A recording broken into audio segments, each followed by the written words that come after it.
Today's episode is sponsored by Decido Apparel Company. Decido's shirts and apparel will not just cover your ugly body, but they'll make you look good and maybe even help you strike up an uncomfortable conversation, and you know how I feel about those.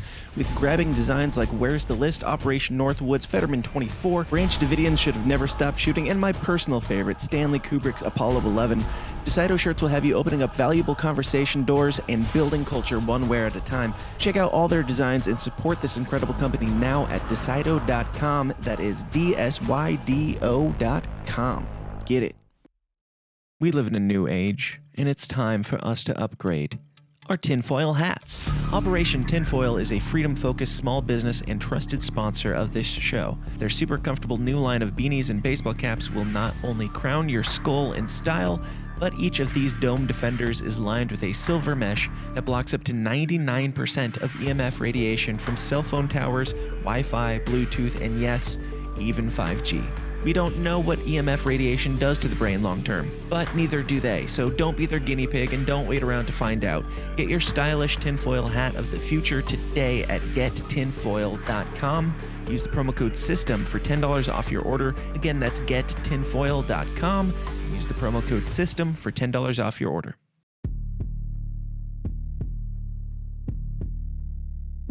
Ladies and gentlemen, welcome to the least comfortable show on the internet. It's The System Is Down, where we talk about all the uncomfortable topics like conspiracies, politics, religion, and the alt-right. And it's gonna be one of those ones. Yeah. Go out and share it with all your friends. Actually, go share it with all your enemies. All the people that are gonna be like all pissed off that we had this conversation, that we talked about this thing, that I talked to a dirty right-winger on my show. Go tell them. Come gather all the information you need. Come fact find.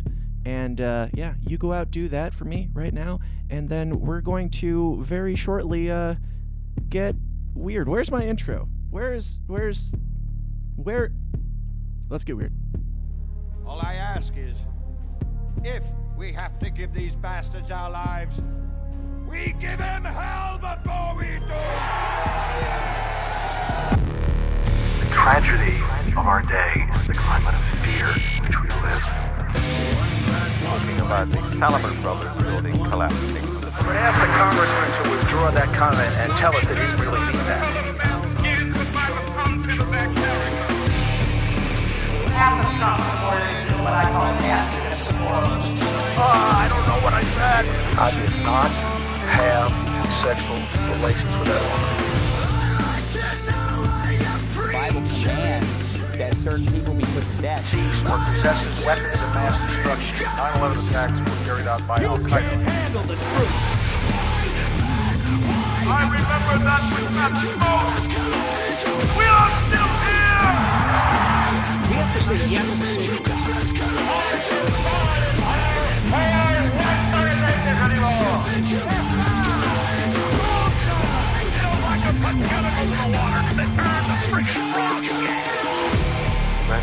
No, tomorrow. It's a big club, and you ain't in it. Yo. She a gold digger, but I ain't saying what kind of gold digger she is. It was a Jewish gold digger. Hey guys, welcome back to the least comfortable show. It's The System Is Down. I already did that part. Hey, we're gonna talk about some things, and you're gonna love it. You are, I assure you. Before we talk about the news and all the things happening in the news, I gotta remind you guys about some things. First off, being that I played the wrong that's the part that's supposed to be here. It gets you all more excited and stuff, but I didn't do that because I'm not good at my job. Hey, first and foremost, gotta remind you guys about you guys in the Downers Club. People like RJ, CJ, no, JC, I don't know, Dyslexia, Dave versus Goliath, Amy Lepore, James Gentleman, Ozymataz Buckshank, Patrick Listener, Mike Stonehouse, Level 0, Sharon Martinez, something, I don't know, some Mexican name, Trenton Campbell, Lee Laterno, William Wells, and a bunch of other people. If you'd like to get your name on that list and have it probably read at some point incorrectly, go on over to patreon.com/The System Is Down and support this show in the only way that is still allowed to happen. Patreon.com/The System Is Down. You'll get more weird, more raw, more offensive, more weekly content, including but not limited to the bonus episode after parties and all that fun stuff. We're not doing one today. We're not going to have time. I'm going to the theater tonight because I'm a straight white man like Nick Fuentes. Patreon.com/the system is down. Get there, get the stuff, and do the thing. And I'll love you forever. Hey, I cannot talk about this type of news all on my own. I'll just be hanging myself. I'll look like the bad right-winger in the room or something. So I had to bring on a right-winger instead. It is the one and only soon-to-be deceased Jon Schweppe. John, how are you, John? I'm good. Let's get canceled together. Let's just do it right Amen. here, right now. I'm going full Nick Fuentes today, okay? I don't know what is appealing about this man, but I am going full Nick Fuentes. Actually, I don't know how long I'm going to be able to wear this hat. It doesn't say again.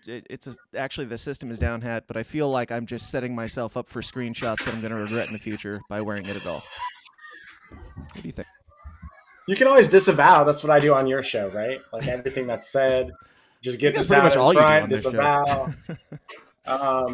Disavow your advertisers, disavow, your background. You can disavow my background right here. It's very, very easy to do. Yes. Trumpist as you are, John. Yes. Who are you? Some people know you from this show. Some people know you from, stopping baby killing. Some people know you from your brief stint where you said 3 sentences on the Timcast IRL podcast and other things. Tell us about yourself. I am a conservative activist. I work in D.C. For an organization that really fights on a lot of these issues.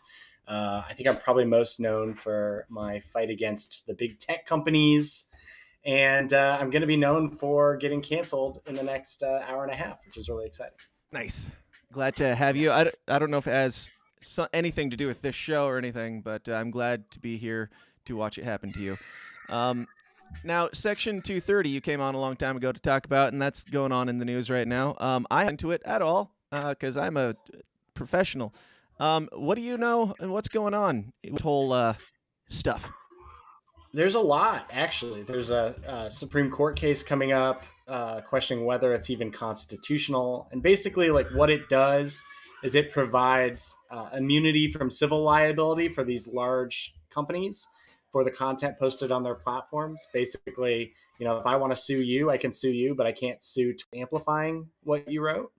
And so this whole house of cards might come down. It'll be really interesting to see. And it could change the internet. So a lot going on the legislative front. Nothing ever is going to happen. I'm so sorry. I'm trying, but I seriously doubt it. And then we got Elon, Big Daddy Elon coming in, hopefully saving free speech online. He's doing his best. You got to be a fan of this. You can get away with some of your McCain posting, right? You say that like I had anything to do with that. I don't know what you're talking about. Also, big fan of LPNH, Jon Schweppe is, from what I hear, right?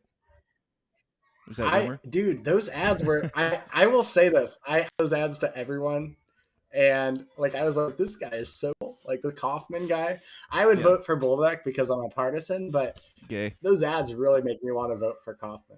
I mean, war Why do you is love gay. war so much? He's not wrong. Why do you love war so much, John? I really don't love war. That was one of the reasons I like those ads. But the Republican Party loves war. We got to say, we got to send some more money to Ukraine, and then to pay for it, we got to cut Social Security. This is the plan. It's going to work. I agree with cutting the Social Security, but not so much the Ukraine thing. Wrong podcast for that.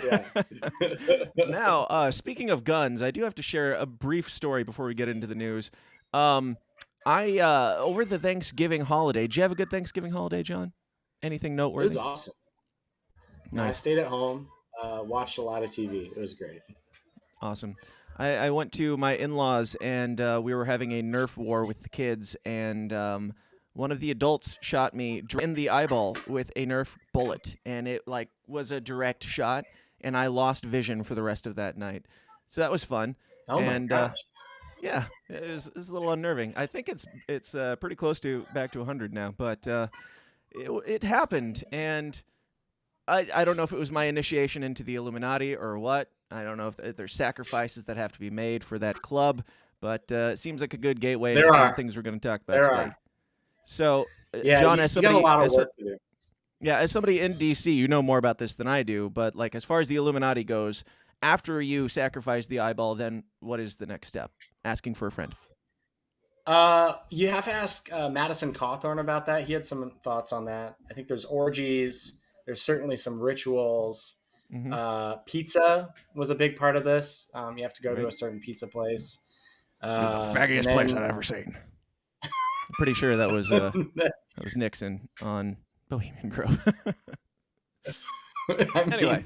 yeah, there's a lot you got to do, but if you know the right people, they can get you the hookup. So I don't know Podestas very well. I need to work on that, I guess, to get the hookup.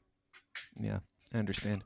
Now, we are going to talk about the news, and there's not a lot before the main story, so I don't want to take too much time burying the lead, but of course we got to bury the lead because you guys out there watching in the comments, tell us what you want us to talk about. If you want us to talk about the main story, let us know.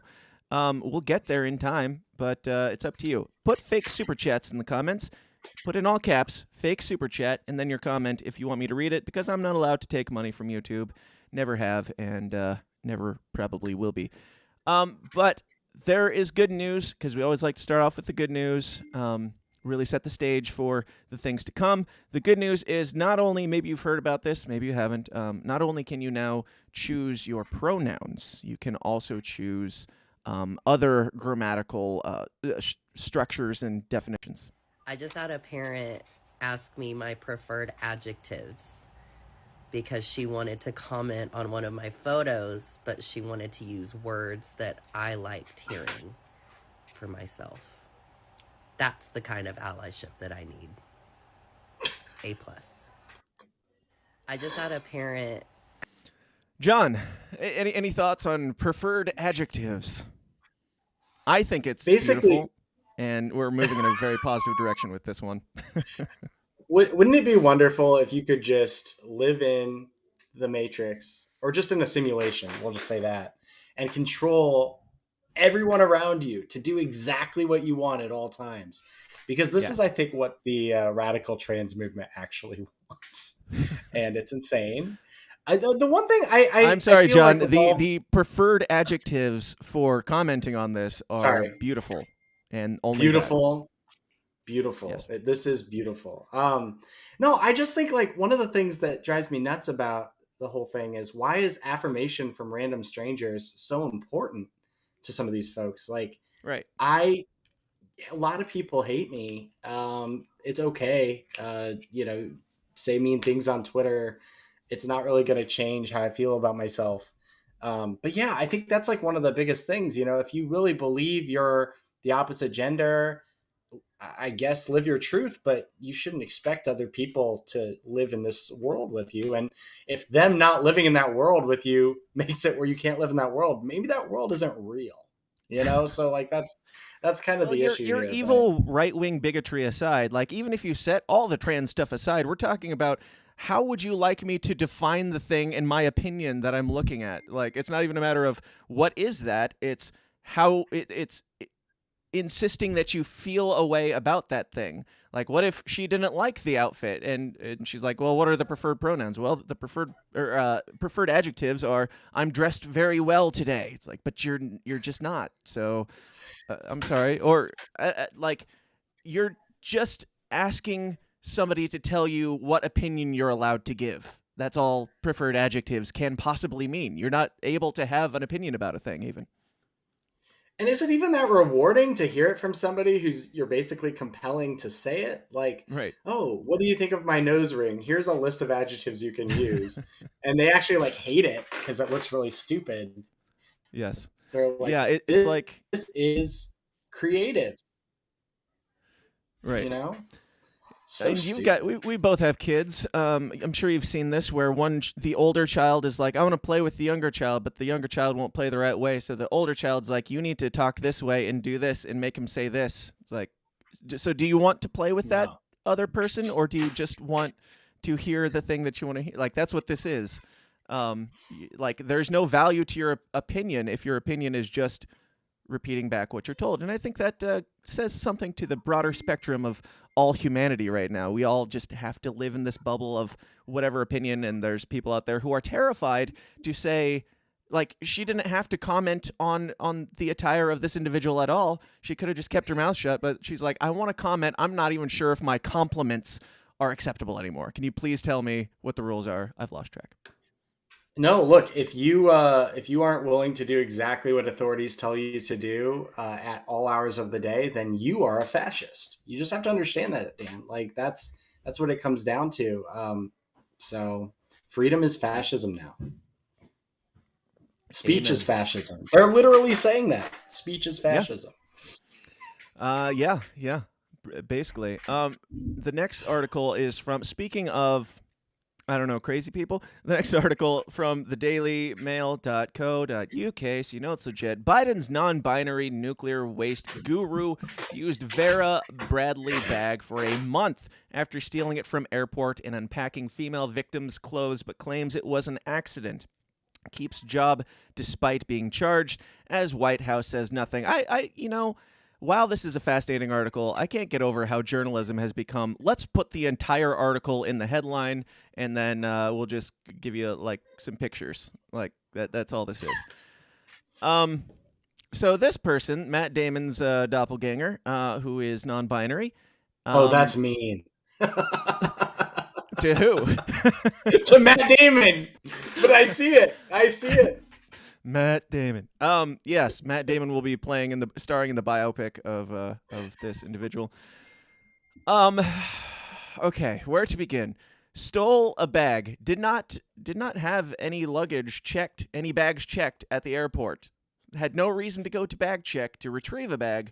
Took a bag. Then, like 2 weeks later, insisted that this bag was their bag. And took all the stuff out of it, apparently, and like left it in a hotel, like all the clothes and stuff. Apparently, they didn't fit. It makes you kind of wonder: is this person actually non-binary, or is that just the bad fashion sense? Is that just what they found every time they stole a bag from the airport, and they're like, "I guess I'm this now." I think that's what it is. Like scroll down a little bit on that. Like it's well, I guess that's his, outfit to something. But yeah, like I mean, a lot of those pictures, a lot of the outfits they're putting on, it is like he just totally just like picks something off the shelf and he's like, maybe this will fit me. And he's a skinny dude. Like not a lot of these things are going to fit him. That is actually a cool John. shirt, I have to say. That is. I know. I can't do it. I can't do it. I don't want to say it. I know that's really offensive. So I'm trying to stick to it. I don't know. It depends on the person. You're right. Some the frog people might like it. Yeah. That's a great example. Like, what is that? Is that a curtain? Like, what are we wearing here? Like, or no, it's Dragon Ball Z. I think that's it's Goku, dude. It's Goku. Okay, that's actually impressive. Goku. I don't even. Is that Sam Brent? Oh my goodness, yes. Matt Damon.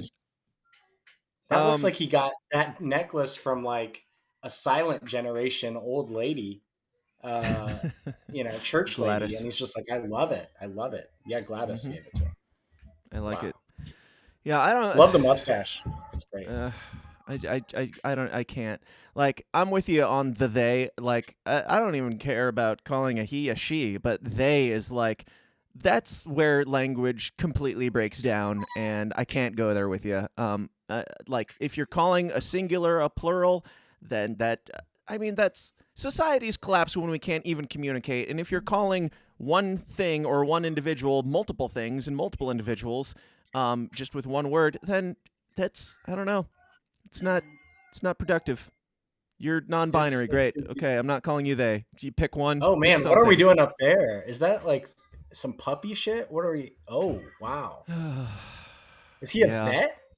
Is he a dog trainer? This is interesting. Maybe he's a Balenciaga fashion designer or something. That could be it. Luckily, no kids appear to be in that photo, so good for Sam Britton. So far, let's keep him away from kids. That might be a good idea. Or at least handbags. I mean, yeah, certainly the handbags. Look, I have to say though, I don't blame him for the excuse. I mean, like if I was going to shoplift and go into like an Apple store, I'd be like, I'm so sorry, I blacked out. 3 iPads are in my bag. Like, how'd this happen? maybe it'll Yep. work. It works for him, you know? Seems to. Yeah. Keeping the job. Felony offense. Job's fine. Job security. Yeah. Shave your head. Put Yeah. on lipstick. It works great. Now I do want to bring this next one up because it kind of plays into, I don't know, all of the grand scheme of everything that's going on in the world right now. And this is originally from New York Times article of a man calling for voluntary human extinction. Voluntary human extinction. And the New York Times kind of seems to have compared him to a gentle Mr. Rogers type, at least according to FoxNews.com. So you know it's legit.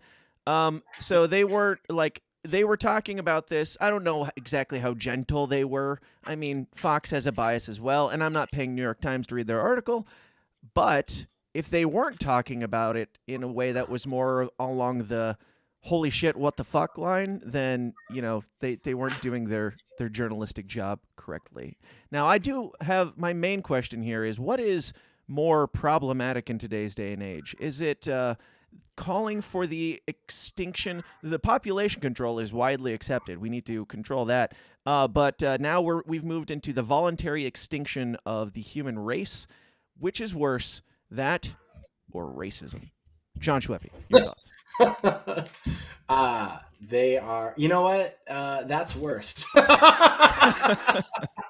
No, they're both bad. If you But don't like black honestly, people, that's the worst thing possible. If you want everyone to die, though, that's fine.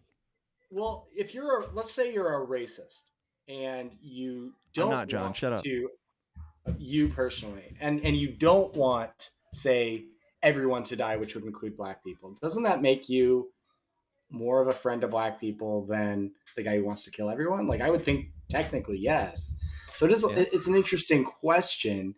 But, you know, I just think this is about, the woke movement is a suicidal movement.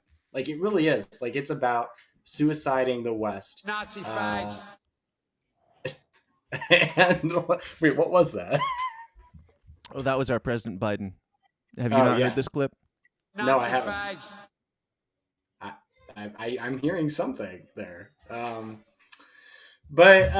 yeah, dude, we have the joy sad. and the privilege of having I think the first ever president of the United States, who we have a soundbite of him saying Nazi fags. I'm going to use the hell out of it. Sorry. Any opportunity possible. I think it's fair. He says a lot of interesting things. But I will say this. I will say this on the population front. If you look at birth rates across the country or across the world, in Western nations, you know, we're pretty much under replacement. Like, we're going down. So if they're talking about overpopulation being bad and we have a problem, they really are talking about Africa and India. Isn't that racist? Yes. Like, you know, I think about this all the time. Like, Bill Gates is obsessed with providing abortions, all sorts of birth control, transgender propaganda to, you know, the most poor nations in Africa. Why is that? That's really messed up. Kind of seems a little Nazi to me. But, you know, this is what they believe, I guess. They choose Joe Biden to not said. see it, some might say. That's a really good joke. Yeah, no, that was good. Yeah, thank you. Nobody cringed. Nobody. I'm sure. Now, it also, you know, brings to mind the rapidly increasing suicide, some assisted, some not, in Canada that's going on right now, where poor people and sick people and people who, you know, can't afford to pay their hospital bills are opting out of everything. You know, I'm not saying it's part of the population control movement that Bill Gates has been pushing for most of our lives, but I am saying it's really working in his favor. That type of mentality that is probably on its way here. Do you have any thoughts on assisted suicide, John?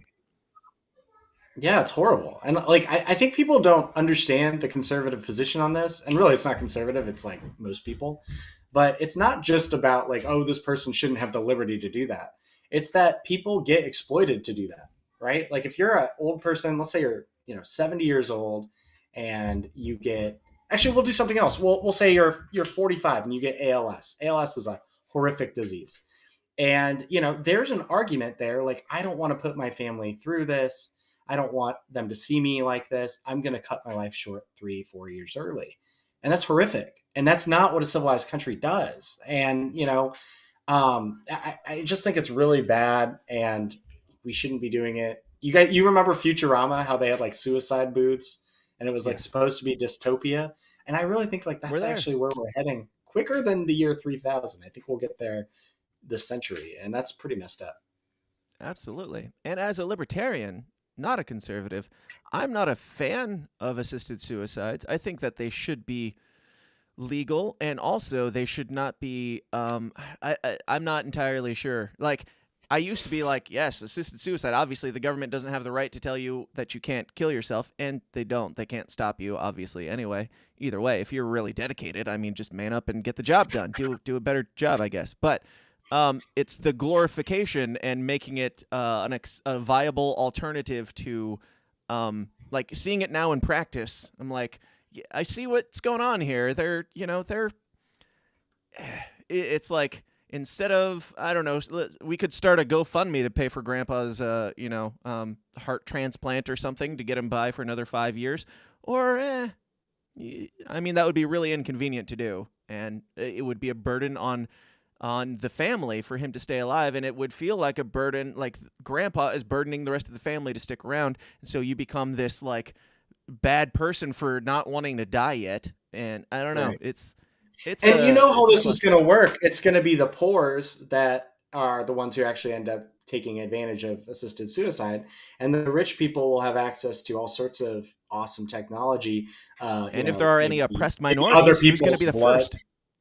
No, that's right. That's right. So it's bad. We should oppose it. We won't, though. So, here we go. Yeah, said the Republican.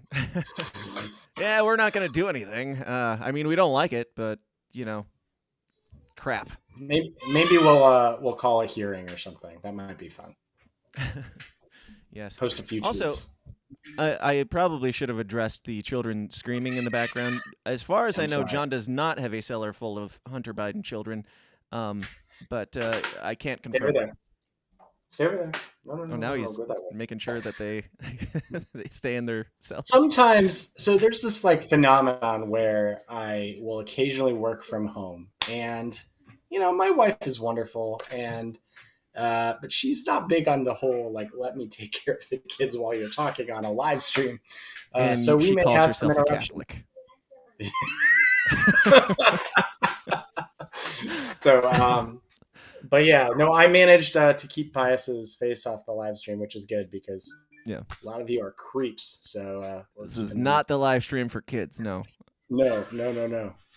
I wouldn't even let my kids listen to this, much less be a part of it. Anyway, suicide, fun topics. Now we got to talk about the main things here, and the main things start out. This is a big tangled web of crazy that's going on right now, and I want to kind of break some of it down. We're not going to go back that far, but this is kind of a related topic, kind of an unrelated topic. I don't like gossip all that much, but don't we all a little bit? And Tim Pool was involved in some gossip at the end of last week when his former co-host and partner from early on in Timcast IRL came out, gave a very long-winded address as to why he was no longer with Tim. He made some accusations of what sound like abusive narcissism on Tim's end. He pointed out Lydia and Tim's thing, which doesn't really come as that big of a surprise. I don't know. I don't really care about their relationship, but 6 hours and 12 minutes long of Adam talking and responding to super chats. We're going to now spend the next 6.5 hours listening to Adam, and we will break it down for you as we go. Not really. No, I'm not going to play any of this because whatever. You can go watch it for yourself. I watched like the first part where he's actually digging into the real story. It was about 2 hours of that and 4 hours of I don't even know what. But he gave that. Tim came out and gave his version of it, which sounds like something a narcissist would explain away. I like both of these guys. I think that Adam's version of the story rings more true, which doesn't shine a great light on Tim. But John, do you have any thoughts on these? And feel free to not weigh in if you're still trying to get in Tim's good graces, as so many people are in this scene. No, I went down the rabbit hole a little bit. And, like, I think what it is, look, I agree on the narcissist side. A lot of us, probably myself included, in this space are narcissistic. Like, I mean, that's just a reality. If you believe I that feel like your Tim opinion Pool, is Alex worth hearing, Jones, anybody who's talking for more than like 3 hours every single day of their life on a camera, probably you can assume they have a little bit of narcissism. And Adam did do right? a 6.5 hour It's not. episode on this thing. So, I yeah. think my takeaway from it is, besides, the he said, she said, is that I think, even if true, shitty to do, right? Like, just Yeah. like completely unbelievable to air that publicly. He seemed really to have animus towards Lydia in particular. And Yeah. I've obviously met Lydia. I think she's a really sweet person, and Good lay. just, oh my God. And I just, I just don't think that that was a good thing to do. And I really feel bad Yeah. for her, especially in all of this. That being said, and you brought this up in a text, which I thought was funny. That's yesterday's news, right? Because Tim had the episode spectacular to move on from it. But no, I think, this is just like, whenever you have a business partnership go sour, you have this type of thing. And in this weird, Gen Z era, like, this is what people do. They just like go online and shit talk you. Yeah. And hopefully that'll never happen to either of us. But yeah, it's I brutal. hope I die before then. Yeah, I didn't get my COVID shot, so it could be any day now. it really is unbelievable to seeing like all these people who are just like super interested in this, like what happened in that house during COVID. And it's just like, why does this matter What to do you think at happened in all? that house during COVID? Come on. Like, It wasn't just Tim come and Lydia. on, It leave was alone. like probably a 5-way, and Ian jumped in there too. I don't know. Like, Ian.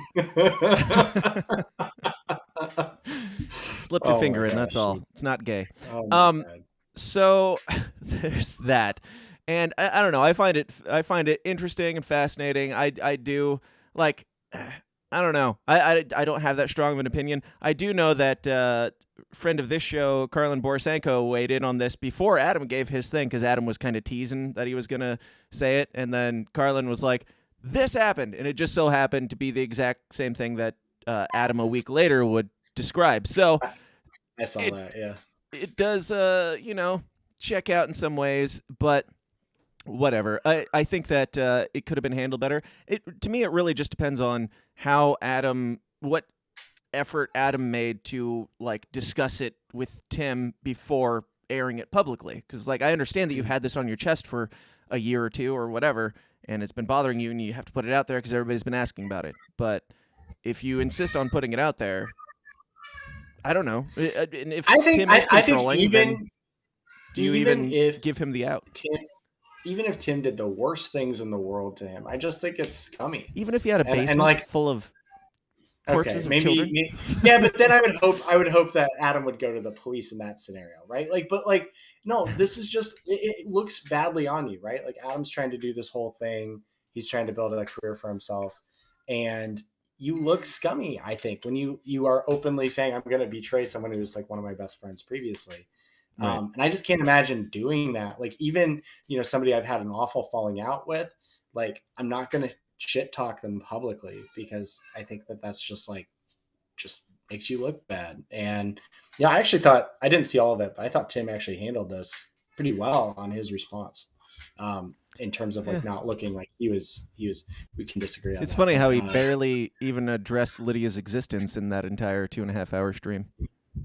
Yeah. Well, it's tough, like, to bring her in. I mean, it's just, look, you're like, I just think it's so inappropriate to try to bring somebody through the mud like that. It drove me nuts. So, but I get it. It's People fun. are mad. Yeah. I mean, hopefully both of them they've said their long spiels. Now they can all move on, and who gives a shit. But yes, as you spoiled already, which is not a secret, I don't think this was intentional, but my God, this next story ran perfect cover to make sure that Tim didn't really have to dig too deeply into this. But before we do that, speaking of drama, speaking of all this gay bullshit, let's hear a word from Jack Casey. Today's show is sponsored by libertarian conspiratorial fantasy author Jack Casey. Whether you're looking for a 3-book fantasy sci-fi epic of love, death, and dystopian civil war like the Royal Green series, or just looking for a quick, dark, comedic cultural commentary tale about a transsexual slayer of COVID regime vampires, like his latest book, WVW, Jack Casey Books will keep you adequately entertained and pondering the universe to your weird little heart's content. He's the Ayn Rand meets Stephanie Meyer meets somebody who actually writes entertaining books with his own unique little downer-esque flair. Find out more about Jack Casey Books at the aptly named jackcaseybooks.com. Once again, that is jackcaseybooks.com. Today's episode is sponsored by Astero's Cybersecurity Services. These days, organizations of all sizes are targets for cyber criminals, disgruntled employees, or even nation-state attackers. Astero's performs cybersecurity services providing expert guidance to help organizations defend against threats and protect their data. Astero specializes in penetration testing, where they perform ethical hacking on networks, web apps, or organizations as a whole to simulate what an attacker would do and plug the discovered holes before anyone malicious finds and exploits them. Asteros also specializes in vulnerability management, security awareness training, phishing simulations, cloud security audits, compliance readiness assessments, and much more. As technology expands, it becomes easier and easier to run a business, but if your security is not growing along with your company, then you're going to run into problems. If you don't personally have a company of your own, definitely pass this information along to someone who does, because for a limited time, Asteros is offering companies an attack surface audit completely free. Let Asteros discover potential entry points to your network and how susceptible your company or organization is to cyber attacks. To learn more and to take advantage of this essential offer, just go to asteros.com/free. That's Asteros, ASTEROS.com/free. And thank you. Hold your applause. We are back with Jon Schweppe. John, how's your rest? It was good. I looked at my phone 2 or 3 times, and now I'm back. Nice. So we went all the way back to last Friday to get this beef between Tim and Adam, and who cares? Let's go back a little bit further. So this will be relevant later. I'm going to preface all of this Milo, Fuentes, Kanye stuff with some old tweets back when, or maybe they're parlors, whatever those are called, from Milo Yiannopoulos himself. He said, I lost everything helping to put Trump in office. My life and career were completely destroyed. Was it worth it? No. I feel utterly betrayed. I will have vengeance. Burn the Republican Party to the fucking ground. Very reasonable, very calm, rational. John, now, without talking yet about the present, what's been your take on Milo over the years, and do you think he was done dirty by y'all in the Republican Party? The pederasty thing was weird. I will say that. I remember, thinking, I can't remember the exact context, but it sounded like he was talking about something that had happened to him. Yes. And he was coping with that. And so I thought it was weird that everyone started saying he advocated for pedophilia. Right. I don't think that's He said that he was accurate. glad that it happened to him at a young age or something off color like that, but it was like, yeah, and you know what, when you're a victim, his trauma. Right, you're a victim of sexual abuse, like you get a little bit of leeway in terms of how you talk about it. But people wanted to cancel him. I will say this, I remember early on thinking the alt-right was interesting and not about white supremacy. And I think that, what ended up happening was there was a realignment, right? And I've obviously been a big part of that, trying to push the Republican Party towards being a little bit more, I would say, based on, fighting some of the woke institutions, being willing to exert state power in certain ways. That's where, when people early on were involved with the alt-right, like that's what they were kind of thinking about. Obviously, the white identitarian stuff, I just think I think it's morally wrong, obviously, but I also think it's like politically the dumbest thing I've ever seen in my life. Yeah, because there's just no appetite for it. And to make white identitarianism work as an ideology, you would need white people to buy into it. And my guess is that white people are the least likely to buy into it. And you can even see that some of these folks in that sphere are minorities, right? So So with Milo, I thought he did a lot of interesting stuff. He was an early advocate for Trump. He wrote some really funny stuff at Breitbart. Had some interesting speeches. You probably remember in 2015, like was the rise of Ben Shapiro and Milo and some of these folks really exposing leftism as stupid on college campuses. So I didn't mind that. I will say I was floored. I met him in 2016 at the Republican National Convention, and in person he was much less charismatic and actually, super awkward. Definitely on the spectrum. So it kind of made me like realize like, oh, it's a little bit of an act, a little bit of a lark. But that being said, like I've always been uncomfortable with just throwing him under the bus previously. Now he's espousing something a little bit more easy to condemn and be like, a little more Yeezy. A little more Yeezy. But yeah, I had back in 2015, I certainly liked him at the time. Yeah, I'll admit I did enjoy his antics back in the day for sure, and he triggered all the right people and was fun to watch. And there was, to my understanding, it was all against identity politics, which is why it's kind of interesting to watch the full circle. I don't know, like if he's. I mean, everybody calls him white identitarian or white supremacist or whatever. I haven't personally seen anything to indicate that, but I also haven't followed him since the canceling. I thought the canceling was bullshit. And I haven't really heard anything from him since then, up until he was on Tim's show a week or two ago. But interesting that he had this fallout, and he comes out of nowhere back onto the scene for some reason, and he does so in an interesting fashion. He just drops into Tim's show one day and gives this big, long pro-Trump thing, and then a week later, this fun stuff happens. Now, Milo's not in this shot, but that is Kanye West with Nick Fuentes walking at the airport, and allegedly they're going to their infamous now dinner with Milo Yiannopoulos, Nick Fuentes, Kanye West, and former failed president Donald Trump. Now, I've got a lot of thoughts on this. I'll just say right off the bat, I think this is all Milo's doing, personally. I think that this is a setup from the start. He's simultaneously taking down Donald Trump and Kanye West, or using Kanye West in order to take down Donald Trump and convincing Kanye West that this is a good idea.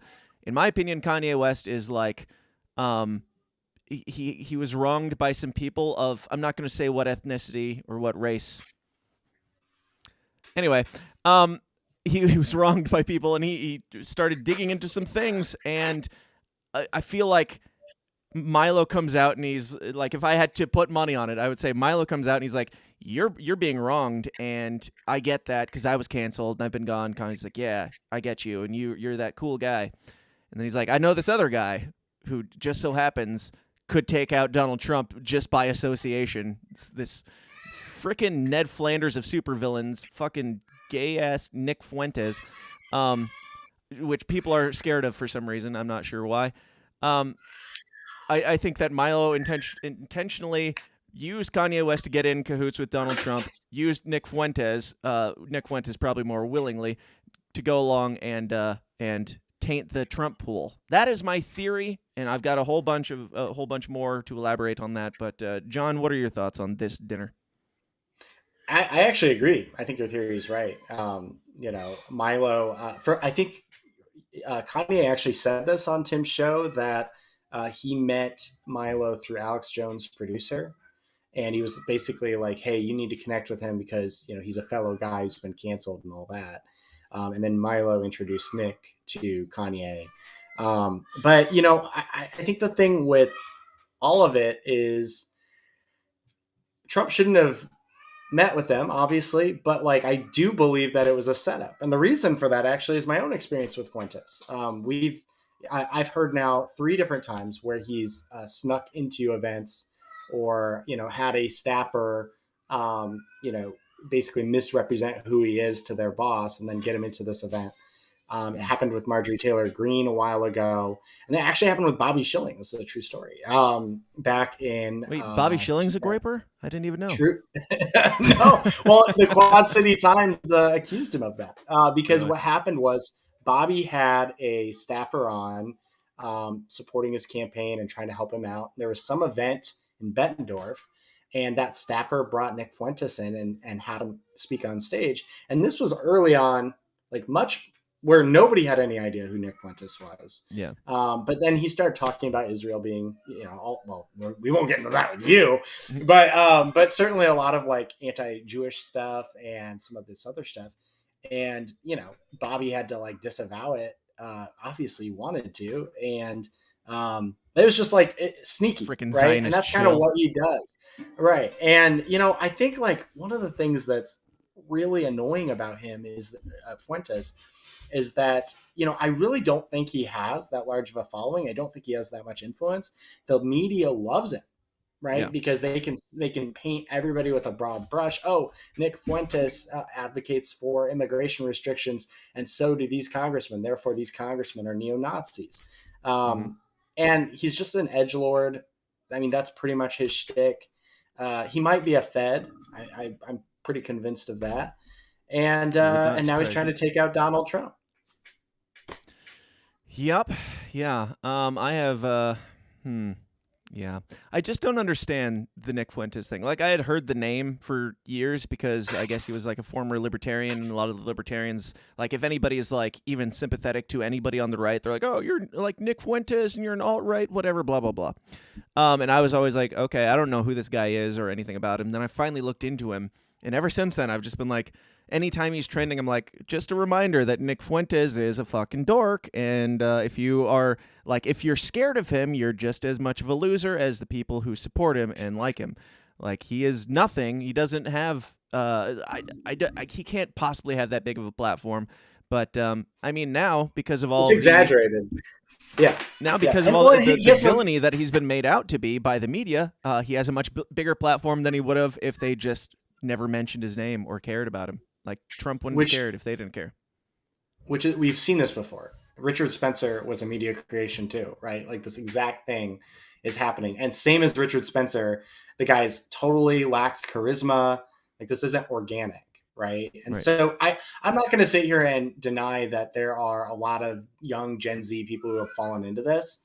I get like the desire to go into white identitarianism because it's like, this is hypocritical, right? Like, Kanye even got into this. Like, okay, so you can say that, white this, white that, and that's fine, but you can't say other groups. And the answer to that is that it's all bad, and we shouldn't do any identitarianism. We should outlaw all the speech. Right. And yeah, we need to start banning people for contradicting Pope Francis online. Yes. I agree. But no, so I mean that's the issue here, and I just think at this point Fuentes is toxic. Republicans really just need to like know who he is so they can know to be like, no, I don't want to be around you. But I will say this though.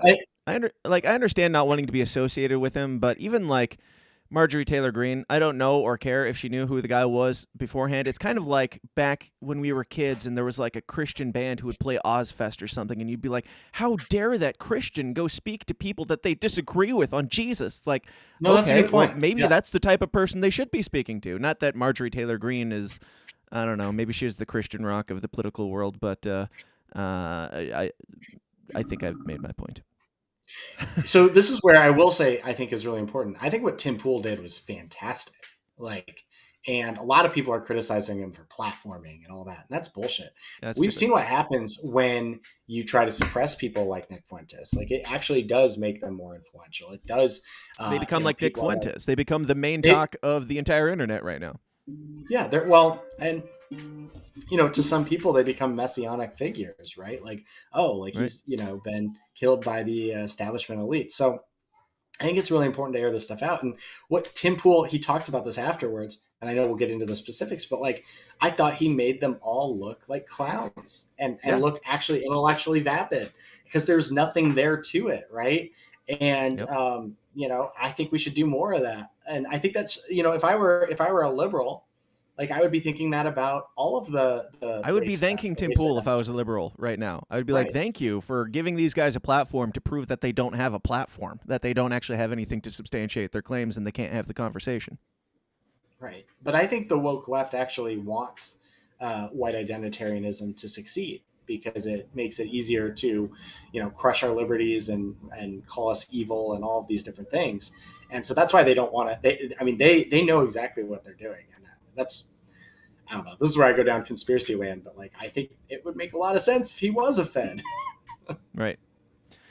Yeah, I don't know. But speaking of, we had this beautiful soundbite shortly after where Nick Fuentes is recapping some of his thoughts on the fated dinner with Donald Trump.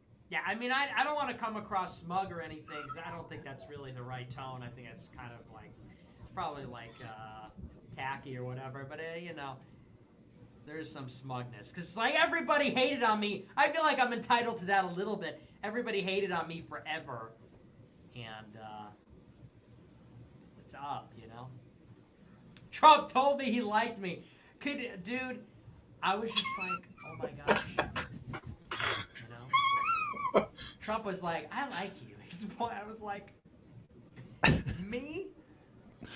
He said, this guy's smart. Where did you find this guy? I was like, yeah. Hello, Epic Department. Hello, Awesome Department. So, yeah, that felt good. So him gloating about that, obviously that fared well in the media. Gloating about Donald Trump praising him. And then, well, I don't even unfortunately- believe it, to be honest with you. Right. Like, I think Well, he's Donald Trump shortly after, I believe this was on Truth, said, Ye, formerly known as Kanye West, was asking me for advice concerning some of his difficulties, in particular having to do with his business. We also discussed, to a lesser extent, politics, where I told him he should definitely not run for president. Any voters you may have should vote for Trump. Yes, he does. He does. While quoting himself, he still refers to himself in the third person. Anyway, we got along great. He expressed no anti-Semitism, which you feel the need to say. And I appreciate all of the nice things he said about me on Tucker Carlson. Why wouldn't I agree to meet? Also, I don't know Nick Fuentes.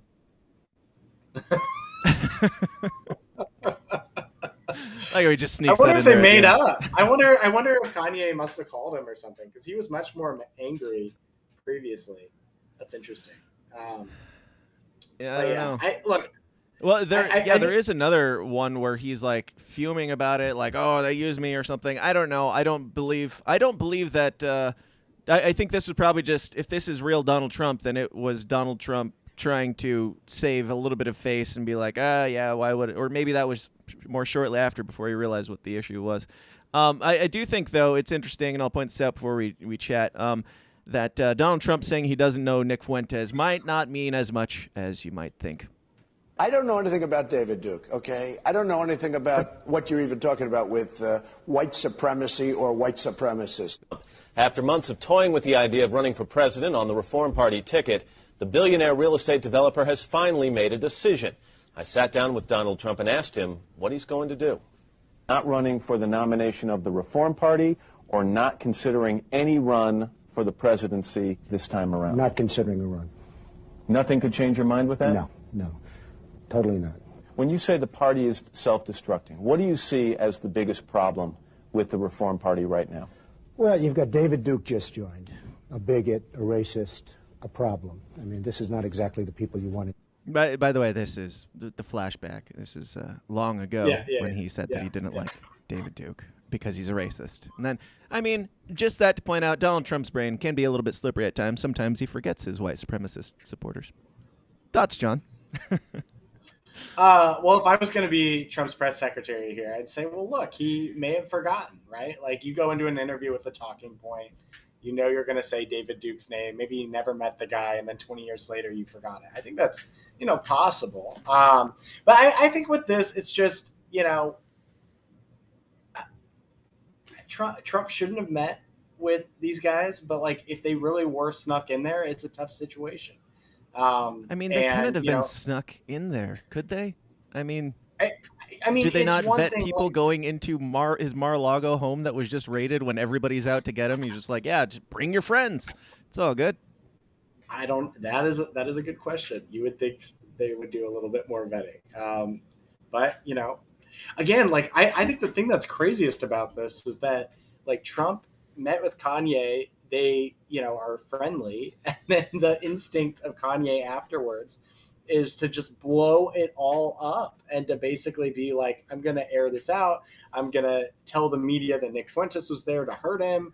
And this is where your theory about Milo really adds up. Like if the whole idea was, let's use this to hurt him, to continue to, raise questions within the Republican Party about maybe we should go with somebody else. And I think it was probably successful. I mean, this was the dominant news story for like 2 weeks. Yeah. Yeah, it's crazy. And Milo afterwards, he was quoted. I don't know how legit this is, but I guess probably it's from NBCNews.com, so you know it's legit. It says Yiannopoulos, a former Breitbart. Okay, we know that. Yiannopoulos persuaded former Trump 2016 campaign advisor from Florida, blah blah blah, to give a ride and such. Where's the quote? Let's see. Yiannopoulos said Fuentes is serving in an advisory capacity to Ye. Somebody is not an official member of the unofficial Ye campaign team, but flew to Los Angeles to meet with them this week. Quote, I wanted to show Trump the kind of talent that he's missing out on by allowing his terrible handlers to dictate who he can and can't hang out with. Yiannopoulos told NBC News.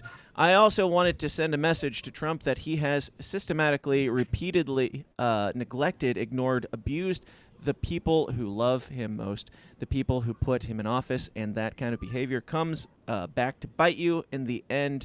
And then he says, it was just to make Trump's life miserable. It is, which that's a tiny quote, so who knows but what that full statement was, but doesn't sound like he had Trump's best intentions in mind. I think at best he was trying to be like, hey, look how much fun we're having over here.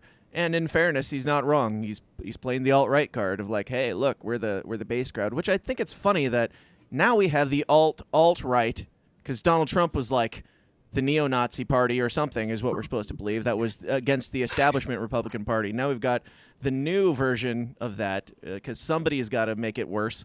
I don't know. I don't know. But shocking that it's Milo Yiannopoulos and Nick Fuentes starting the alt-right to attack Donald Trump. I think the thing that made me laugh the most in there is like this like arrogant, like we have all this talent. Like what is your talent? Like right. I honestly like I just don't know what this is where Nick Fuentes' like whole aura thing drives me crazy. Like he's not that impressive. He frankly isn't that smart. I've never seen him even write an op-ed, so I don't even know if he can write. I mean, so it's a real question. Like the guy just like kind of has this like sheepish comedic routine that isn't that funny, but might be funny to 19-year-old boys who have never seen a real comedian before. Rest in peace, Norm Macdonald. Or a vagina. And so I just like, I didn't want to say incel because I hate the overuse of that term, but that's basically what I meant.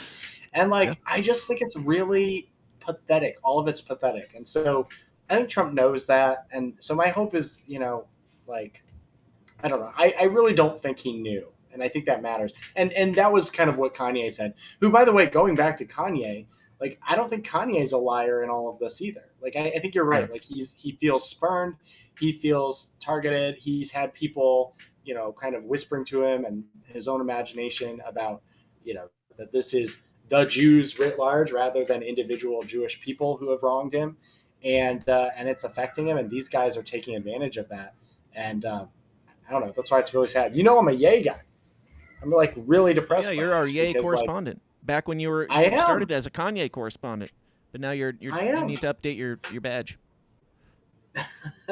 Well, I think I'm just sad for him that, like when everyone comes for you and everyone cancels you, it's going to drive you a little bit crazy. And remember, he's lost his kids to a degree, his family. So like, it's not crazy that he's going crazy. But I think the thing that's wrong Lost about his what he's kids saying to Balenciaga spokeswoman Kim Kardashian, no less. Yeah, I know, which is really terrible. Yeah. But yeah, I think, and Tim Pool tried to like lightly get at this, right? Like, well, what do you mean by they? Like, because that's my frustration. Let's play the clip. With it. Like, I've got the clip here of the Tim Pool thing. Building up to this, we'll just play. This is right before they walk off. This is only like 15 minutes in, yeah. No, I won't spoil it. I'm sure you've all heard it by now, but here's this.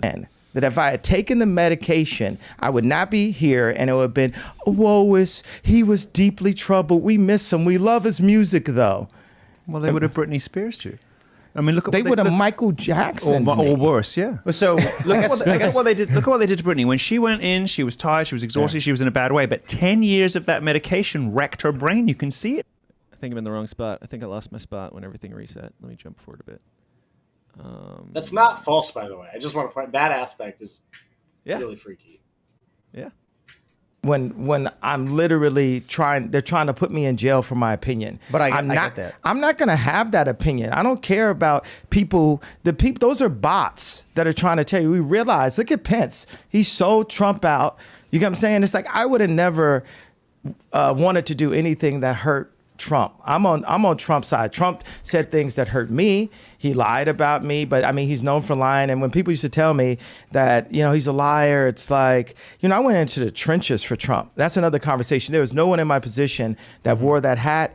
And all of my surroundings exhausted me. It was like death by 1,000 questions. I know I'm jumping to another thing, but what I'm saying is, I know you got a rep for your people online, but it's you got a person in real life that I'm not with it, bro. I lost the money for the freedom of speech, and that's what makes me the only American that we know that really deserves to run the country, because everyone else, your boy DeSantis, Trump, whoever If you ever find yourself sitting at a table making points and you look across the table and see Nick Fuentes nodding in agreement, just maybe just, I don't know, just rethink some of your opinions a little bit. I don't know. Like, I think Kanye has has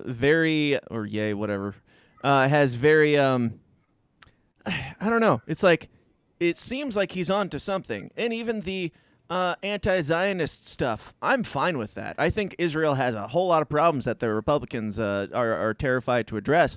But when you start going down the rabbit holes with people who, I mean, it's not like Nick Fuentes is just this, I don't like the nation of Israel and their politics type of person.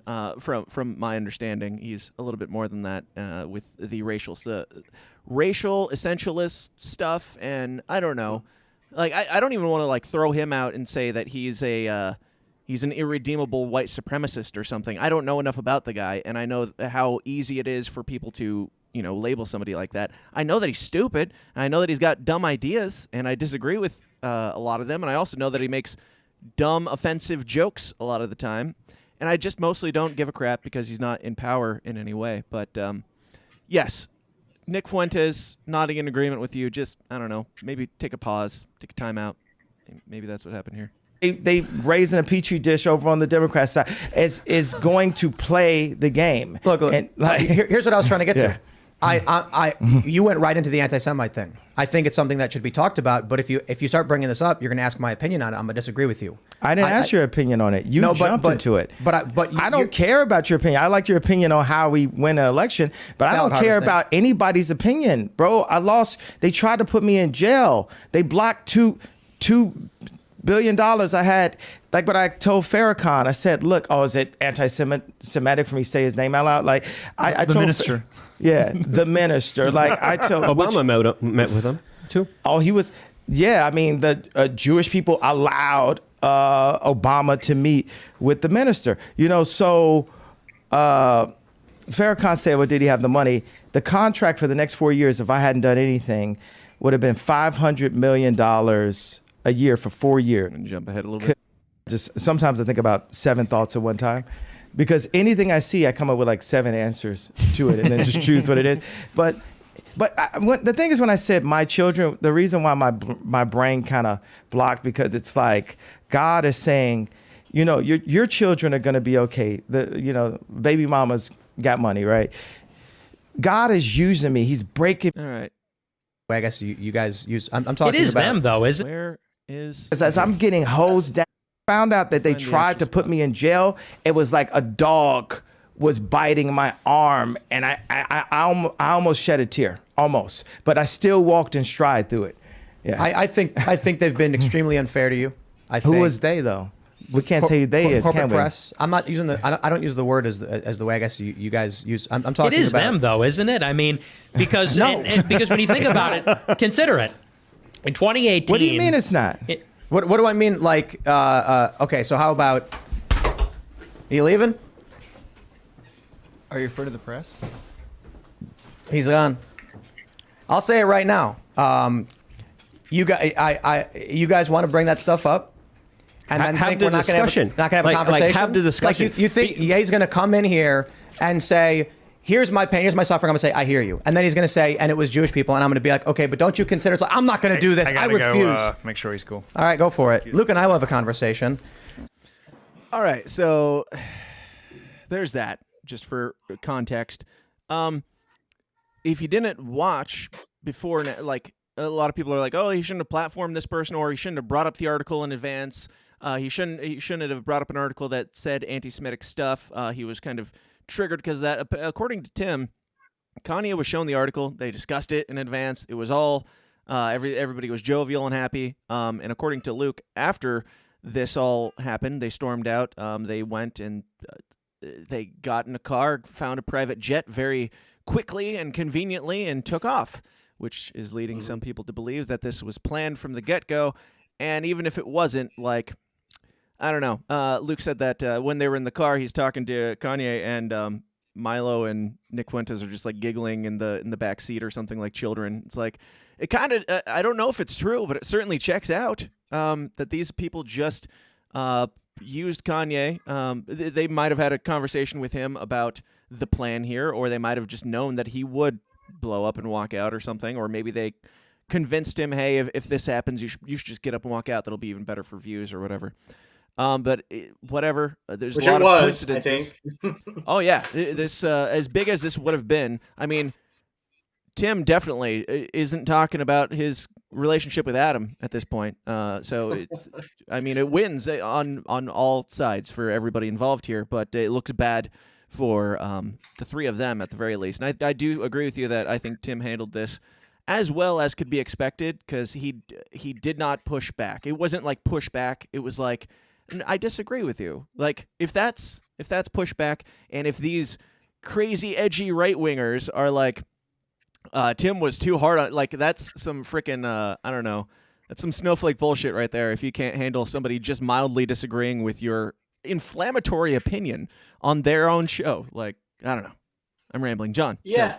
Yeah, I think, like the one thing I've thought about this, I think maybe Tim could have let Nick talk a little bit there and then refuted it. But like, it sounds like this would have happened regardless if he refuted at any point.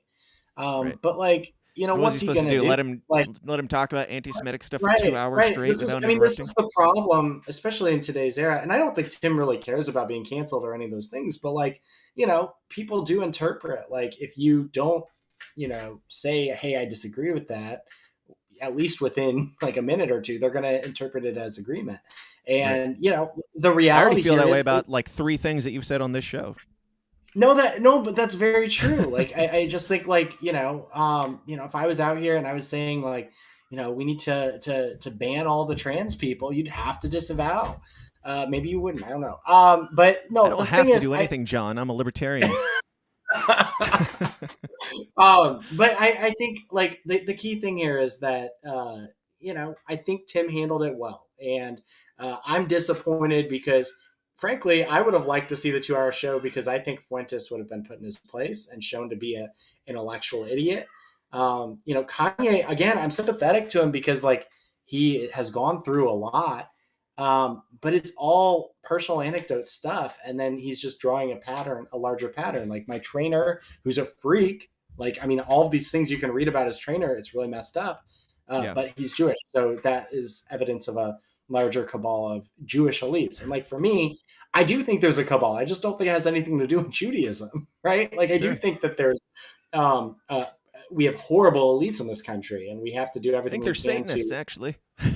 Right, and I think there's actually I don't care some what they call evidence of that. themselves in the normal world. They're not Jewish Jews or what have you, in my opinion. But whatever, that's conspiracy. Right, but like I just think it's like it's stupid, and so ultimately like and this goes to like the Kyrie thing and all that. They're like combining like weird aspects of the Black Israelite movement, which is weird. Right. Yeah. Like, I mean, it's there's not a whole lot of Louis Farrakhan. He mentioned him on there. Very weird. And so like, I don't think we need to go down that road. And this is where I'm very like, while I don't like canceling people or, disavowing or all these different things, like I do think we have to disagree with ideas that are stupid and be pretty public about it. And so that's where, I think it's really easy for conservatives to just say like, this is dumb. And hopefully move on from it, and hopefully not like, really elevate like these. You don't people. have to say it. These people, like the problem with this is, like you said, I wanted to hear the 2-hour conversation to see just like I haven't heard that much of Nick Fuentes. I've just heard about Nick Fuentes. I want to hear the stupid shit that he has to say. He was about to go on a rant about how the Jews run everything, essentially, right? And that they control the weather, and I wanted to hear it. Because this is the big debate that the leftists are like, you have to deplatform this. Not when it's stupid, right? And they get that. Do they really think like when a Republican candidate is out there saying dumb things about abortion and they're going to be able to run lots of ads on it? Do they really think like, oh no, we shouldn't have that guy saying that because it might, no, they don't think that at all. They want to take advantage of it. That's how democracy works. We should want our opponents to talk as much as possible. People who hate me being on this show, I'm opening myself up. You're going to find things I said that you can like hit me with later. That's okay. That's how this works. So anyway, that's kind of my big thing. And I need to watch the episode with Milo. Was it good? Was it interesting? I really enjoyed the episode. That was just him. And at that point, like I said, it was like 2 weeks ago, and he was like all about Trump and everything. Just big, old. Just changed his mind. Right. I don't know if he was so much a Trump supporter, but he was definitely saying that Trump would smash DeSantis, and DeSantis stood no chance against Donald Trump. So it is quite interesting, and I don't know, but this is certainly like a shit show, and I'm here for it because, man, I missed the days of I don't know, something other than Donald Trump being the bad guy. Like, there's something about watching two villains in this narrative fighting each other. It's like Godzilla versus King Kong at this point, but much smaller and wider and dumber. But I think, if you want to discredit or, like, do you have to disavow somebody that you're disagreeing with? Like, Tim platforming them, and it's so stupid. Like, Dave Smith has gotten like shit for having Nick Fuentes on back in the day, and saying some things in agreement, saying some things in disagreement. Like, if you can't have, this is the problem with all the censorship stuff and why Twitter has been trash for as long as I've been using it. It's because they don't want you to have the conversation. If it's disinformation, if it's unpalatable. But if it's such a bad and evil and scary idea, it should not be difficult for you to squash the conversation with, I don't know, facts or like truth or better arguments. Like, if they can't have the conversation, if Tim can't have these guys on to discuss why their ideas are stupid and do so in a respectful manner, then what do you get? You get Kanye West pairing up with Milo Yiannopoulos, pairing up with Nick Fuentes to make the new axis of evil or something. Like, this is the result of the cancel ship. Well, and we understand like why the left wants to do this on a lot of things, right? Like, why do they want to prevent anyone who's gender critical or critical of the gender ideology movement? Why do they want to deplatform all of them? Well, because these arguments are pretty darn compelling, right? Like, should we really be putting biological men in women's prisons? How's that going to go? What's going to happen? Or even worse, like biological men in battered women's shelters, which is a thing, right? Like, that's the craziest idea in the world.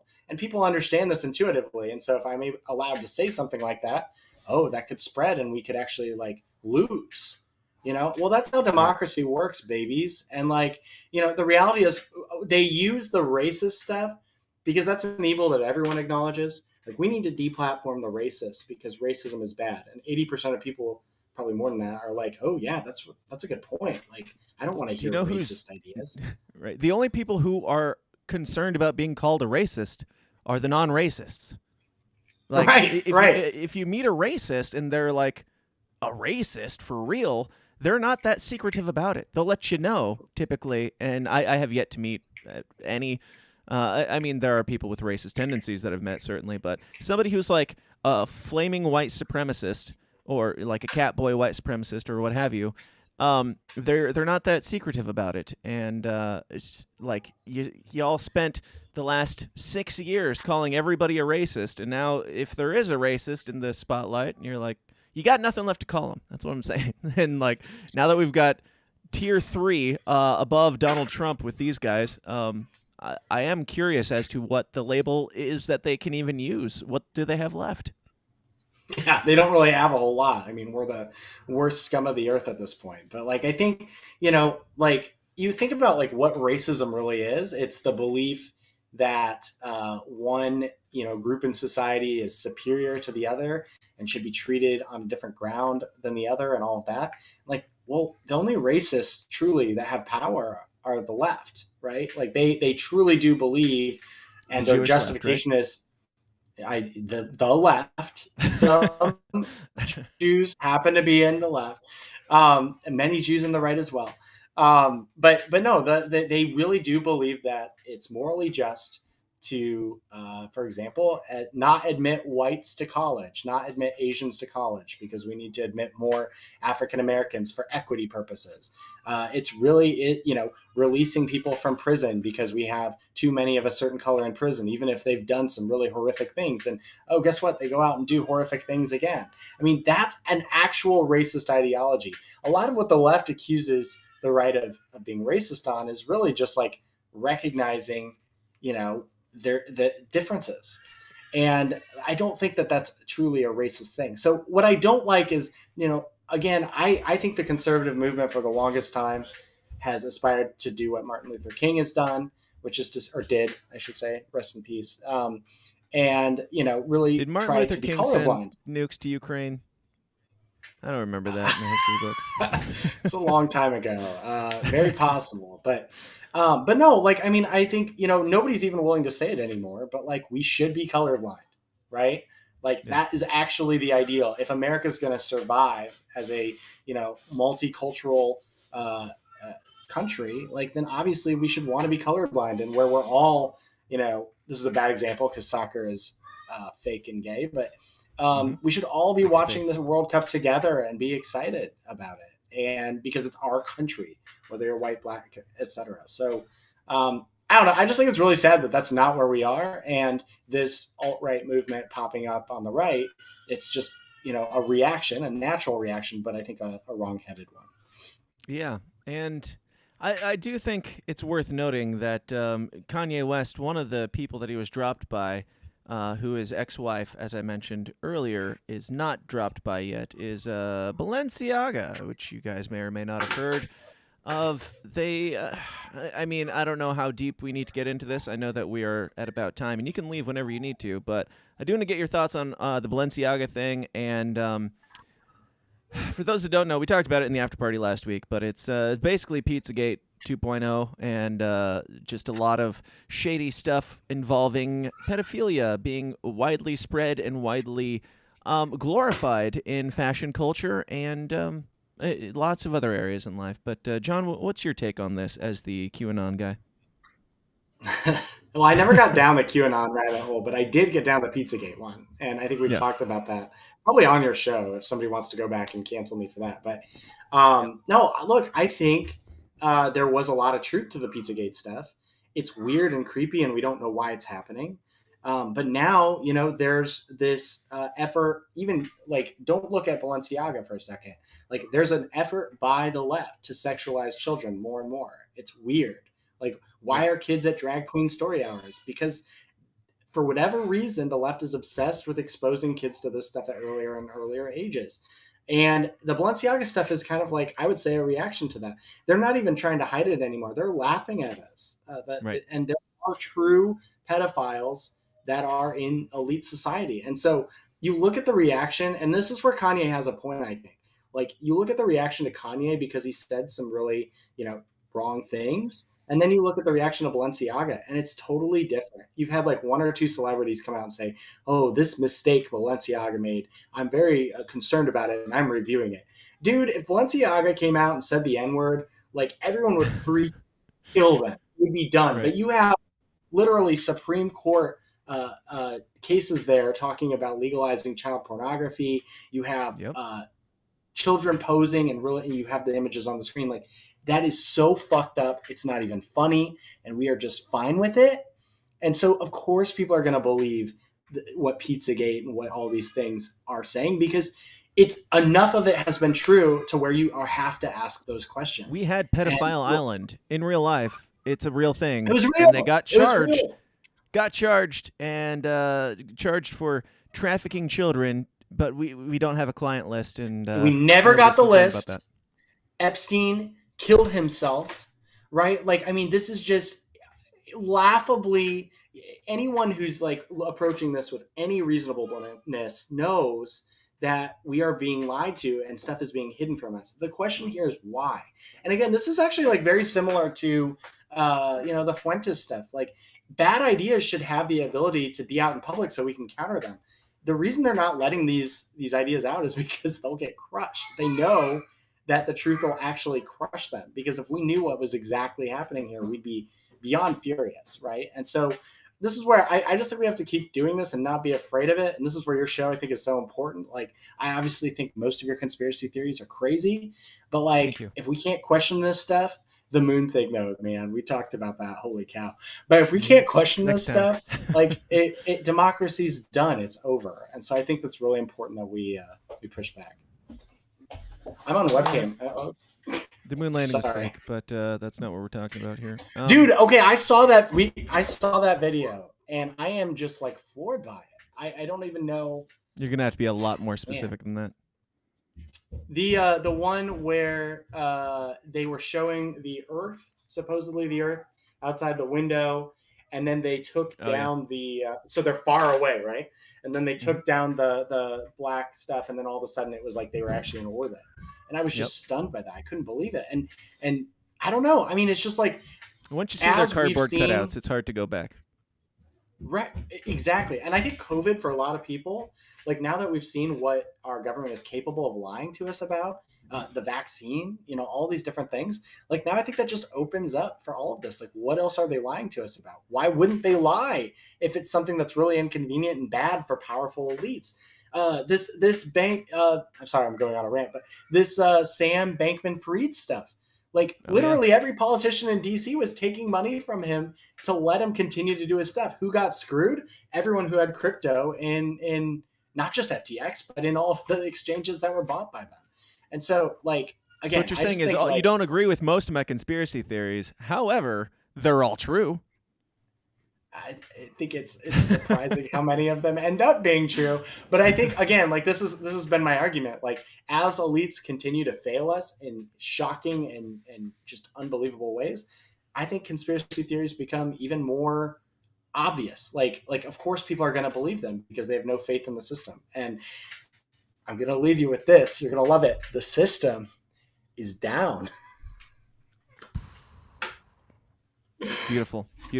Anyway, Kim Kardashian, the only story here is that she came out and said that she doesn't like the photo shoot, and she has kids, and then she said she's going to reassess her relationship with Balenciaga. Doing the Lord's work. I'm going to rethink. She's going to negotiate. Right. See if we can get a higher pay to stay supporting pedophiles. If they pay enough, then I mean, I can only do what I can do. I mean, it's life. I got a family to feed, and I'm a poor single woman, mother of 2 or 12, I don't know. But anyway, John, I know you got to get going. Feel free to tell people anything that you want to tell them, any final thoughts, and anywhere that you would like them to find whatever you're doing these days. So I'm at Twitter at Jon Schweppe, I have a Substack, which is really boring. You can read at jonschweppe.substack.com. I don't know. I'm a little black-pilled these days, but some good things have been happening. We got Elon taking over Twitter, and we can actually say things on Twitter now. Like I was really worried about you, Dan. I'm proud of you for making it through. Elon just came out and said that you can't talk about 9/11 conspiracy theories on his platform. So I don't want to. You're done. I don't want to get too. I don't want to get too ahead of myself here. All right, I'm sorry. You're gonna need that one. So we'll see you. When you get banned, I'll say, hey, I disavow, but we should bring this guy back because who knows what happened to Building 7. All right. Well, this has been real. Really something. John, thanks for showing us all your cancellation in real time. And AmericanPrinciplesProject.org is still the place, right? Yes, it is. If you dare to even say it on this show. But thanks, John. At this point, what difference does it make? Peace out. See you, man.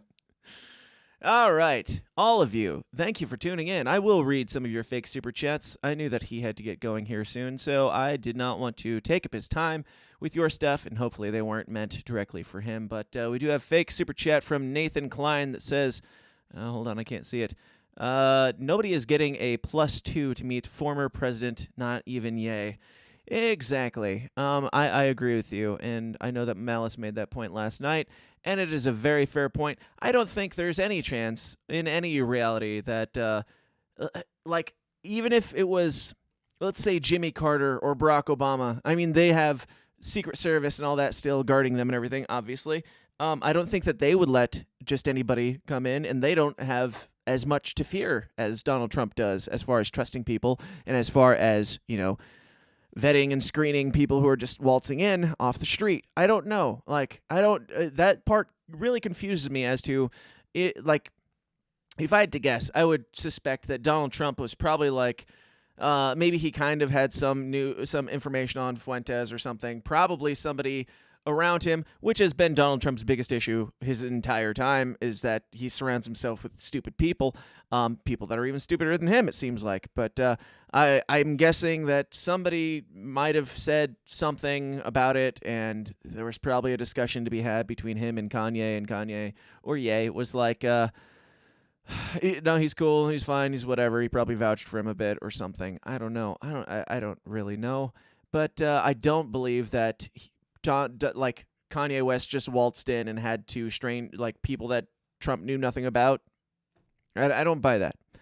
I'm betting that it is more of a Donald Trump really likes the celebrity of Kanye West, and Kanye West is a fellow traveler when it comes to being canceled and or whatever that means these days, being a controversial figure in the public eye right now. He's in a very similar boat as Donald Trump, so Donald Trump probably just wanted to get in Kanye's good graces, and he was like, I don't really care who you bring, just bring whoever, just get here, I got to talk to you. And apparently, Kanye West said that Donald Trump didn't like when Kanye asked him to be Kanye's vice president, which I do find to be a hilarious troll from Kanye West, so that's kind of a beautiful thing. But I did have another thing here that I was going to pull up, but maybe I won't because I don't know where it is.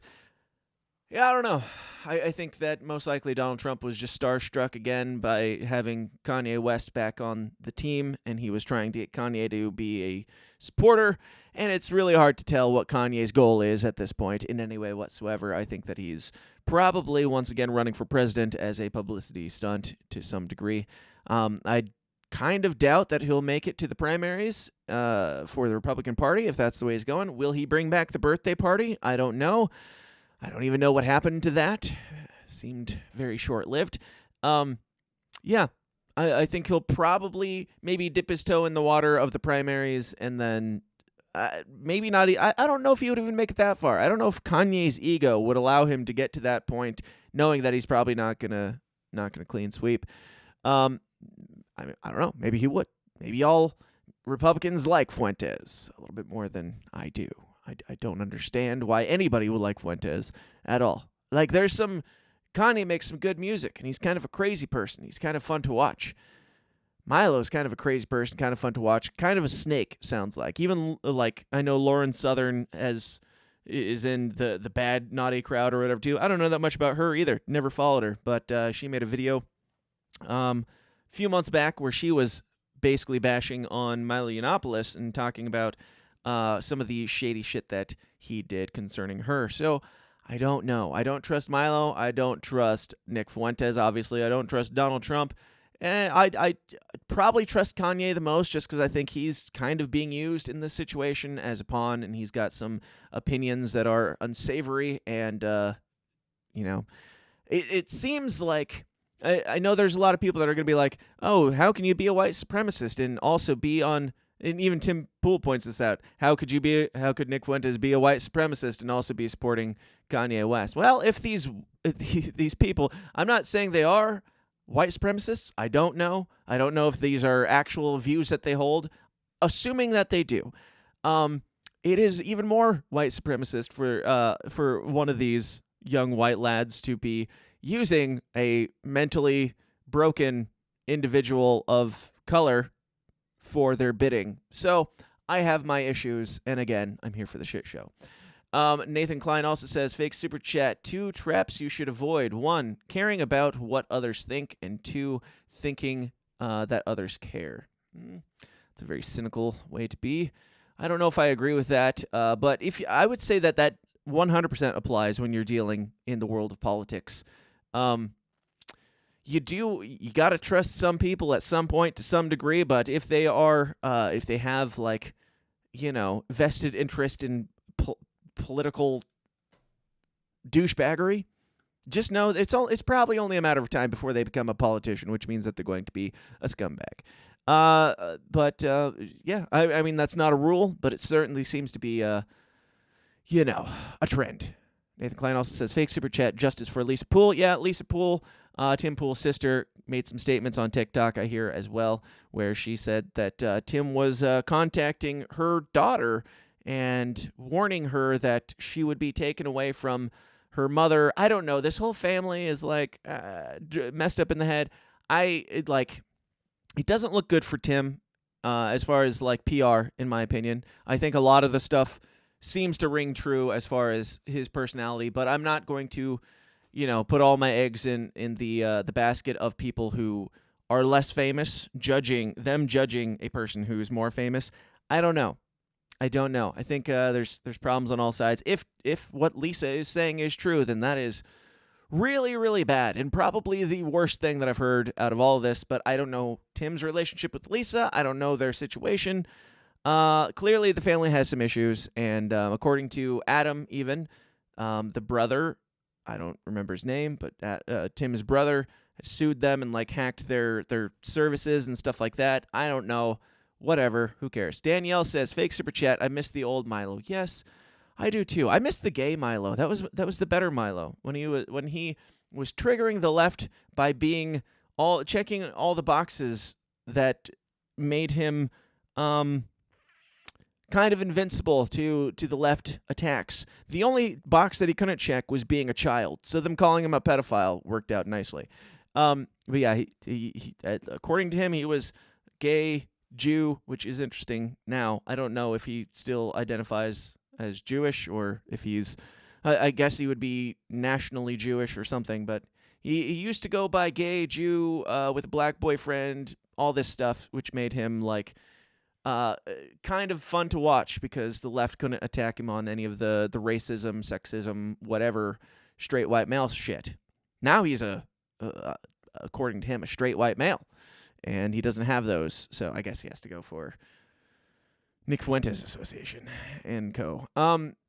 Machete-ish Records says, fake super chat, a cabal of individuals who put out the protocols of Zion founded both sides of World War II, created Israel. So whenever anyone brings up the Jews or a new world order, they are anti-Semitic. I mean, there is something to the fact that you can't talk about the New World Order without people assuming that you're talking about the Jews. I'm not. There is, according to, as we've talked about on this show, what are they? The big global elite summit thing. There's a video on YouTube that says are we ready for the New World Order? And there's the label on that says fact check by Wikipedia or whatever the fuck, where it's like, the New World Order is a right-wing conspiracy theory. It's like, well, then why are y'all saying it? Whatever. I don't know why. Like, they have to spin it into this thing. I don't care who it is. I don't care what their nationality or their religion is. As I said earlier, I tend to believe that their religion is Satanism, be that LaVeyan Satanism or classical Satanism or what have you. They're certainly not for humanity, it seems, other than their own wealth, power, and greed. And that is all you need. I don't care where they come from or what color their skin is or what have you. Does not matter. But yes, as this individual, I think, was trying to point out, if you say New World Order, if you say they did this or they did that, they're like, who's this they? And then you have people like Nick Fuentes insisting, which leads me to believe that he is a Fed. And anybody who's like, well, you know who the they are, it's like, do we though? I'm with, whatever. I'm with Tim on that. I don't think it's, there's some concerns. There's some concerns with people that run in packs of any kind, the collectivism of any kind is a problem. And, yeah, if Kanye has some issue with people who are Jewish, that the cabal isn't necessarily entirely Jewish. I don't know, guys. I do know that there's some shady shit going on, and I have a feeling that it's not by people who you know, are religiously Jewish or anything of that nature. Who cares? Whatever. We'll watch it. We'll see what happens, and we'll see how long this video stays on YouTube. But we had to talk about it, and we did. And we had on a right-winger to give his side of the story. So it be what it be. And, yeah, I'm here for the shit show, for sure. I think it's going to be fascinating to watch what happens as Kanye West becomes the new Donald Trump very quickly. And it is quite tragic and quite sad. If my suspicions are correct, it is quite sad to see Kanye West used as a pawn, a political pawn in this way, when Kanye West has no business in politics. Let's be completely honest here. Kanye West has some opinions. Some of them are crazy. Some of them are brilliant. When he speaks, it's like word salad of, I think there's something in there of genius. It's kind of hard to tell.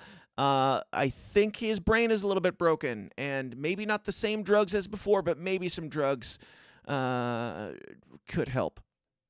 I don't know. I'm not for the drugs personally, but if you do have a mental issue that could be helped, I don't know if there's a mental or if there's a medical solution to the Kanye problem right now, but he seems unstable, and I don't like to say that. I don't like to write people off for their mental issues or anything. I say it lovingly. I feel for Kanye, and I hope that he's okay and not, I don't know, what's worse? Him being okay and not being used by these people and just kind of being an anti-Semitic guy? Or is it worse for him to be a mentally broken person who's being used by people with unsavory opinions? I don't know. Let me know. Comments. Comment it up. Machete-ish Records says, fake super chat. By the way, this is Crypto Man from Oh Hey. He was in a song that we did together. That we play at the beginning of each show. What's up? What's up, bro? Yeah, let me know what you guys think, either in the comments, or you can email me at dan@tsidpod.com. You can call in and leave a voicemail. I'm thinking about opening up the phone lines soon. I know our show is long enough as it is, but would you guys be interested if I figured out a way to maneuver in phone in, like the good old days of AM radio? You call in, give your thoughts. We don't even need these fake super chats. We can do without them. You can call in and give your opinion and, yeah, be a part of the show. Let me know what you think. Call in and let me know what you think, and I'll play it on the show for now. You can leave a voicemail at 309-716-3818. Also, go follow me on Twitter at TSIDpod. That is where I do the most of my trolling and fun spice. And, of course, thesystemisdown.tv is the place where you can find all this stuff and join the Downers Club there, or at patreon.com/thesystemsdown. Again, no after party. We talked about a lot today. We're pushing 2 hours, and yeah, I feel like we covered it all. Anything else? Anything else? We got hashtag Yay2 in the chats. That's nice. I missed the Milo who was carried in on carried in a lecture, but before buff dudes. Yes, when he was carried in on the platform and he was all flamboyant Milo. Those were the fun days. I don't like dark Milo. That's where we're at now. Yes, it gets darker. But here we are. I don't know, but I am kind of fascinated by it. I am not going to lie. All right, guys. That's it for today. Thank you for being here. Thank you for hanging out. Thank you for not canceling me yet. Support my anti-cancellation at patreon.com/thesystemIsDown. And why no real super chats, Kyle? Because I am too offensive to be able to do that, apparently. Long before I was able to do super chats, YouTube said, yeah, no, you're not making any money here. Anyway, guys, I'm going to wrap it up there. And, yeah, tune in, I guess, what is today? Wednesday. So maybe tomorrow we'll be doing 2 scoops in the morning at 7 a.m. over on Break the Bell's show at Break the Bell Pod. Check that out. And where's my outros so I can get this figured out? Oh, this isn't going to have the right image on it because we're not doing an after party, but you'll see the after party last week was all digging deeper into the Balenciaga stuff, so go check that out. And I'll talk to you guys next time. Until then, question everything, stay uncomfortable, be bad, have fun, and we'll talk to you then. Peace out. Welcome to the system, everyone's a victim. Doesn't matter if you're black or white, it hates you all. Here inside the system, violence is a symptom. Fighting for what's right, but somehow everyone is wrong. Dun, dun, dun, dun, dun, dun, dun, dun. Hey guys, thanks for watching. Be sure to like and subscribe on your way out and help us change the world one uncomfortable conversation at a time. And if you like what you hear and you want to hear more, go join the Downers Club at patreon.com/thesystemsdown for bonus episodes of the show every single week. Until next time, please continue to question everything, stay uncomfortable, and I'll talk to you then. Thanks.